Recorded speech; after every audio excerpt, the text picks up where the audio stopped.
جی شاہد خٹک صاحب، سیاسی سوالات پر آنے سے پہلے یہ بتائیں سب سے پہلے تو کہ اس سیز فائر کے بعد انڈیا نے جس طریقے سے اب ہٹ آؤٹ کرنا شروع کیا، بہت ساری پراکسیز ایکٹیویٹ ہو گئی ہیں آپ کے اپنے علاقے میں اور عمومی طور پر پورے خیبر پختونخوا میں آپ کیا دیکھ رہے ہیں، کیا صورتحال ہے اس وقت؟ بسم اللہ الرحمن الرحیم۔ عیسیٰ بھائی، ایک تو ریسنٹلی جو 2 دن پہلے ڈرونز ہوئے وزیرستان میں جس میں معصوم بچے شہید ہوئے ہیں، دیکھیں یہی چیزیں ہوتی ہیں کہ جب آپ ایسے قسم کے اٹیکس کرتے ہیں کہ جس سے کولیٹرل ڈیمیجز یا عام شہری مرتے ہیں تو اس کی ریزسٹنس آتی ہے اور وہ جن کے گھر نہیں ہوتے وہ دہشت گرد بن جاتے ہیں۔ اور دوسری رہی بات بلوچستان اور خیبر پختونخوا کہ ان کے ڈائنامکس جو ہے وہ بڑے الگ ہیں۔ دیکھیں ہمارے ادھر جتنے بھی ایلیمنٹس ہیں یا جو وہاں پہ دہشت گردی میں ملوث ہیں وہ علیحدگی پسند نہیں ہیں، اس میں ہمارے عام لوگ خیبر پختونخوا کے لوگ اس میں شامل نہیں ہیں، وہ فارن ایلیمنٹ ہیں، وہ چاہتے ہیں کہ وہاں پہ کوئی وہ دہشت گردی کے اٹیکس وغیرہ کرے، کیونکہ وہاں پہ ملیٹنسی کے حوالے سے ہمارے خیبر پختونخوا کے لوگ جو ہے، دیکھیں ہم نے تقریباً 17-18 سال ایک مشکل دور دیکھا ہے خیبر پختونخوا میں، تو ابھی کسی بھی قسم کی ملیٹنسی کے حق میں خیبر پختونخوا میں 1% بھی لوگ نہیں ہیں۔ دیکھیں شروع میں ایک تھا مجاہدین والا کلچر چلا خیبر پختونخوا میں، ایک گڈ طالبان کا کنسیپٹ رہا، پھر بیڈ طالبان کا کنسیپٹ رہا، تو ایک کنفیوژن تھی۔ لیکن اس وقت جو خیبر پختونخوا کو نوجوان ہے وہ بڑا کلیئر ہے اس معاملے کے اوپر کہ نہ ہمیں گڈ طالبان چاہیے نہ ہمیں بیڈ طالبان چاہیے، ہمیں اپنے علاقے کا امن چاہیے۔ امن کیسے چاہیے کہ دیکھیں جب آپ ملٹری آپریشن کرتے ہیں تو اس میں ایسے بچے شہید ہوتے ہیں، ایسے لوگ مرتے ہیں، تو جب یہ ہوتے ہیں تو اس کا پھر ریئیکشن آتا ہے۔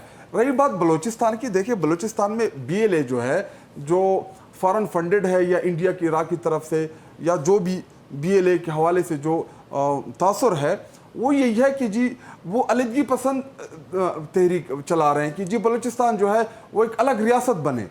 تو جو ابھی بچوں کے اوپر اٹیک ہوا ہے آج، اس میں جو 15 لوگ شہید ہوئے ہیں اور 3 میرے خیال میں اس میں بچے شہید ہوئے ہیں۔ ایگزیکٹ نمبر ظاہر ہے کہ ابھی ہمارے پاس نہیں، کیونکہ جو زخمی ہوئے ہیں وہ اتنے سیریسلی انجرڈ ہیں، بتایا گیا جن کو کوئٹہ اور دوسری جگہوں پر ہاسپٹلز منتقل کیا گیا ہے، تو we are not giving an exact number. بس میں جو میڈیا کے اوپر جو چیز کوٹ ہو رہی ہے چل رہی میں اسی کا حوالہ دوں گا۔ دیکھیں ان بچوں کا کیا قصور تھا، ان بچوں نے کسی کو کیا کہا تھا، اسکول کے بچے تھے، آ کے آپ ان کو شہید کر دیں۔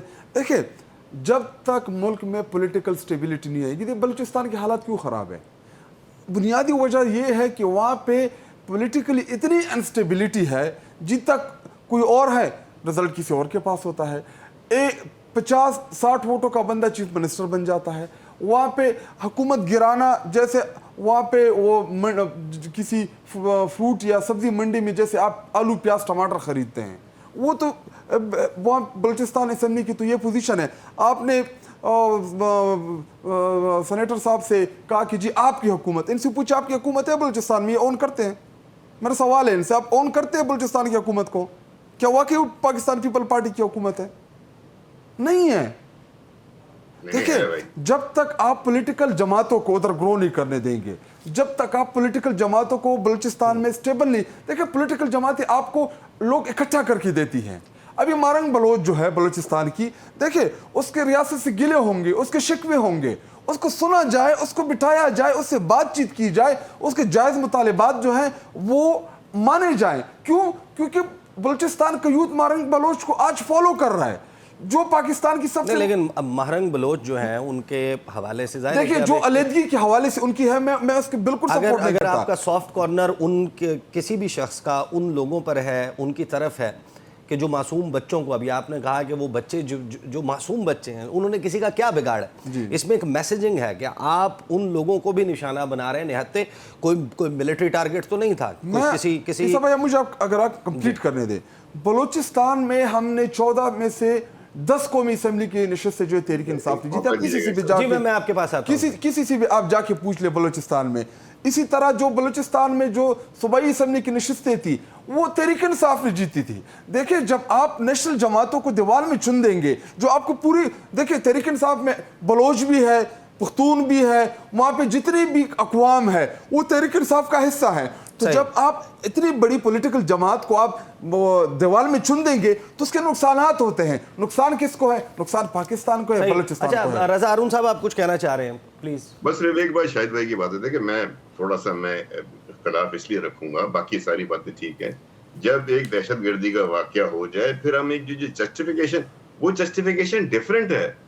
وہ اگر آپ یہ بات اس وقت کریں گے کہ فلاں یہ نہیں تھا تو فلاں بلوچ یہ کر رہی تھی، تو اس وقت آپ خواہ ایک جسٹیفیکیشن پرووائڈ کر رہے ہیں، آپ اس کو صحیح ثابت کرنے کی کوشش کر رہے ہیں. جبکہ بلوچستان میں ایک اندھوناک واقعہ ہوا ہے، ایک ٹریجڈی ہوئی، ایک ٹریجک انسیڈنٹ ہوا ہے. اس انسیڈنٹ کے موقع پہ شاید بھائی اگر آپ رضا بھائی میں بالکل وہ تو میں نے کہا ہے کہ جی جو دہشت گردی کا انسیڈنٹ ہوا ہے، دیکھیں وہ ہمارے قوم کے بچے مرے ہیں، جتنا آپ کا درد ہے ان کے لیے اتنا میرا بھی ہے دل میں ان کے لیے. مذمت کریں، بھرپور مذمت کریں، یہ باتیں ہماری ہیں. نہیں I'm sure Hare Pakistani I'm sure کہ ہر پاکستانی دل سے رنجیدہ ہے. دیکھیں ہم نے رضا بھائی ہم نے بلوچستان کا فیوچر بھی دیکھنا ہے، ہم نے وہ فارورڈ بھی کرنا ہے. صحیح let's move to کیا آپ کے ساتھ ناانصافی ہو، خدا نخواستہ اگر ہو بھی رہی ہے تو آپ معصوم بچوں کو ماریں گے. صحیح let's move to the next topic. رضا ہارون صاحب اب ہمارے پاس ظاہر ہے کہ آج ٹاپکس بہت زیادہ ہیں اور وقت جو ہے وہ کم ہے. شاہد خٹک صاحب ذرا کوئکلی بتائیں، آپ کی پارٹی کے چیئرمین نے ویلکم کیا ہے اور فیلڈ مارشل بنائے جانے پر، اور یہ بھی کہا ہے کہ تلخیاں کم ہونی چاہیے. آپ کیا سمجھتے ہیں بطور منتخب پارلیمنٹیرین کہ اب کتنی ذمہ داریاں ہیں اس وقت فیلڈ مارشل عاصم منیر صاحب کے کاندھوں پر؟ ایک منقسم پاکستان ہے، پولیٹیکل انسٹیبلٹی ہے، اس کو ختم کرنے میں پاکستان کی اپنی گراؤنڈ ریالٹیز بھی ہیں. اگرچہ if you go by the book کسی اور کا کردار ہونا نہیں چاہیے، یہ تو پولیٹیشنز کے کرنے کا کام ہے، لیکن پاکستان تو ڈیفرنٹلی چلتا ہے. تو آپ کے خیال میں اب کتنی ذمہ داریاں اور آپ کی کیا ایکسپیکٹیشن؟ پاکستان کی پالیٹکس میں اسٹیبلشمنٹ کا ہمیشہ سے کردار رہا ہے. اس الیکشن میں تو اس حد لیول تک گئے ہیں کہ جی فارم 45 میں ایک جیتا ہے، فارم 47 میں دوسرا جیتا ہے. دیکھیں یہ پولیٹیکل جماعتوں کے کرنے کے کام نہیں ہے، نہ یہ پولیٹیکل جماعتوں کا کام تھا. الیکشن کمیشن کس نے مینیج کر کے دیا، ایک بہت لمبی ڈیبیٹ ہے. لیکن اگر اس کو میں مختصر کروں، دیکھیں عمران خان صاحب نے آج جو پیغام دیا ہے کہ جی میں پاکستان کی بہتری کے لیے بات چیت کرنا چاہتا ہوں کیونکہ ہم نے پاکستان کو آگے لے کے جانا ہے. دیکھیں مودی جو ہے اس ٹائم اس کو جو انڈیا میڈیا کی طرف یا انڈیا کی عوام سے جو ریزسٹنس ہے، دیکھیں وہاں پہ آلریڈی جو سکھ یاتری ہیں، جو سکھ کمیونٹی ہے، وہاں پہ آلریڈی انڈیا میں بھی تو علیحدگی کی تحریکیں چلا رہے ہیں سکھ کمیونٹی. تو دیکھیں آج آپ کل ہی میں کوئی رپورٹ دیکھ رہا تھا کہ ان کی جو تحریک ہے سکھوں کی وہ مزید تیز ہو گئی ہے. تو دیکھیں مودی اتنی آسانی سے آپ کو بیٹھنے نہیں دے گا، وہ کوئی نہ کوئی چول ضرور مارے گا اپنی پاپولیرٹی کو ریگین کرنے کے لیے. وہ دوبارہ کوئی نہ کوئی حرکت، اللہ کرے ایسا نہ ہو، لیکن اس کا جو ٹریک ریکارڈ ہے وہ کیونکہ الیکشن کی طرف جائے گا، وہ اپنی پاپولیرٹی کسی بھی صورت خراب ہونے نہیں دے گا. تو اس کے لیے جو سب سے ضروری ہے وہ ملک میں آپ کی پولیٹیکل سٹیبلٹی ہے، پولیٹیکل لوگوں کا آپس میں بیٹھنا ہے. ٹھیک ہے شاہد خٹک صاحب، کوئی مڈل گراؤنڈ بن سکتا ہے؟ آپ کہتے ہیں حکومت چوری کی ہے، اس کا مینڈیٹ چوری کا ہے، یہ فارم 47 کی حکومت ہے. کوئی مڈل گراؤنڈ بن سکتا ہے کہ آپ کہیں کہ جی ٹھیک ہے اس وقت ایک تھریٹ موجود ہے، 2 سال ہم کچھ نہیں کہتے اور 2 سال کے بعد آپ کہیں کہ اب یہ سسٹم جو ہے وہ ڈسمانٹل ہو جائے گا، آپ نئے الیکشن کی طرف جائیں گے اور اس وقت تک ہم اپنی سیاسی لڑائی کو بیک برنر پہ ڈال دیتے ہیں؟ ایسا کوئی سلوشن موجود ہے؟ دیکھیں نقوی بھائی، ہم پولیٹیکل جماعت ہیں، ہم چاہتے ہیں کہ ان مسائل کا حل نکلے. دیکھیں عمران خان صاحب جو ہیں، ہم نے پاکستان کی بہتری کے لیے ہم سیاست کر رہے ہیں، کوئی اپنی ذات کے لیے تو نہیں کر رہے. دیکھیں ہمارے موقف کیا ہے، ہم چاہتے کیا ہیں، یہی کہ عدالتوں کو انفلوئنس کرنا چھوڑ دیں. جو فارم 47 فارم 45 کی لڑائی ہے ہمیں عدالتوں کے اندر لڑنے دے. تو جب ہم ادھر عدالتی محاذ پہ لڑتے ہیں، ادھر سے جج ٹرانسفر کر دیتے ہیں. تو جب آپ ہمیں عدالتی نظام سے بھی باہر کر رہے ہیں، پولیٹیکل سسٹم سے بھی باہر کر رہے ہیں اور پھر مار بھی رہے ہیں اور کہیں جی روئے بھی نہ. اور میں رضا ہارون صاحب کی اس بات کو سیکنڈ کروں گا. دیکھیں مسئلہ کیا بنا ہوا ہے، مسئلہ یہ بنا ہوا ہے کہ ہم پولیٹیکل لوگوں کو عمران خان صاحب سے ہماری ملاقات کے اوپر پابندیاں ہیں. پچھلے 2-2.5 مہینوں سے not a single MNA Imran Khan صاحب کے ساتھ ملا ہے، ان کی ملاقات ہوئی ہے. میں تو تقریباً 17-18 ہفتے اور جا رہا ہوں. دیکھیں جب آپ پولیٹیکل لوگوں کو ایکسس دیں گے، عمران خان صاحب پولیٹیکل لیڈر ہیں. دیکھیں وکیلوں کا الگ اپروچ ہوتا ہے، پولیٹیکل لوگوں کا الگ اپروچ ہوتا ہے. ہم گراؤنڈ ریئلٹیز عمران خان صاحب کے سامنے رکھیں گے، ہم ان سے وہ چیزیں ڈسکس کریں گے جو پارٹی کے مفاد میں ہوں گی، جو پاکستان کے مفاد میں ہوں گی اور جو عمران خان صاحب کے مفاد میں ہوں گی. جب پولیٹیکل لوگوں کو ملنے نہیں دے رہے اور پھر جی کہتے ہیں کہ جی